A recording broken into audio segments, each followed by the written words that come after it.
এই বাচ্চাটা চমৎকার মিরাক্কেল পেয়েছেন। একটু আমি দীপশিখা অধিকারী, আমি ক্লাস 6 এখন পড়ছি। আমার যখন ক্লাস 5 তখন আমার বাবা মারা গেছিল, আর আমার ছোট তো আমার মা আমাকে ছেড়ে দিয়ে চলে গেছে।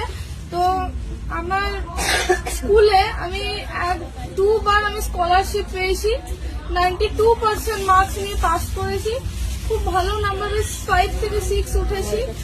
আমি মায়ের কাছে এসে আমি তখন কেঁদে কেঁদে, আমার পড়াশোনার ইয়েও ছিল না, আমি তবুও এই মায়ের নাম জপ করে আমি খালি পড়ে গেছি, আর মায়ের নাম জপ করে গেছি।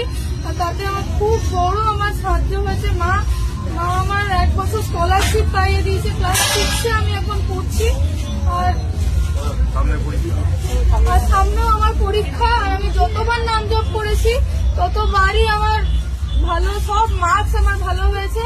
আর আমার এই আমি ডিএম ত্রিপুরা প্রথমে বলে দুর্গাপুর 2, যেখানে কল্পতরু মেলা হচ্ছে, আমি যেমন ব্রিজ থেকে আসছি এখানে এই মায়ের নাম জপ করে এই নিয়ে আমি 4বার এলাম মায়ের কাছে। ততবার নাম জপ করে আমার খুব ভালো নাম্বার হয়েছে। আমি খালি বলি যে আমার কৃষ্ণকালী মায়ের সবার